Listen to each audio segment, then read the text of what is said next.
Well, I'd like to show you how I laid out the front panel of my ASK text receiver. I'm putting the received signal in first and then following it through the system. So we take a look at the spectrum as it moves through the system. We also look at what's being produced by the receiver filter. The envelope detector produces the baseband signal. Part of the receiver system extracts the preamble, which I'm putting in its own small graph there. The normalized baseband signal we observe here is roughly contained between plus and minus 1 and centered about 0. And that's an important step for subsequent portions of the receiver.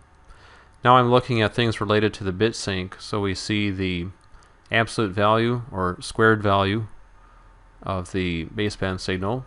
There's the bandpass filter output and the thresholded version of the bandpass filter output. Now this is the section that I think of as being my primary control panel, looking at the baseband signal as well as its sampling instance.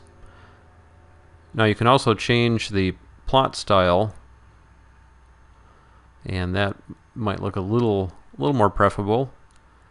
I'll show you a couple other options here on plot styles too.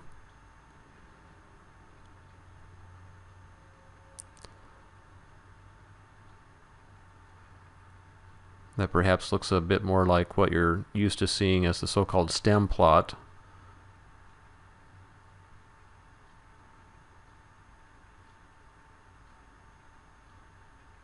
Almost there. I'll go back to the one that I like.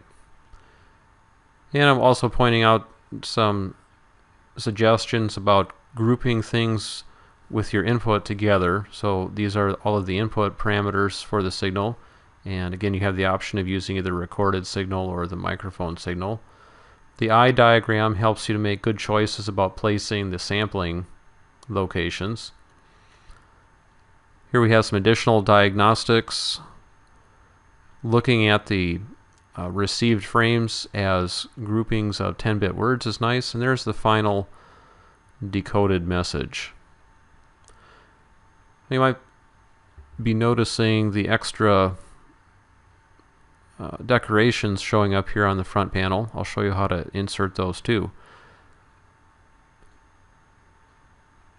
So a number of these decorations are geared towards particular shapes that are supposed to delineate areas of your front panel.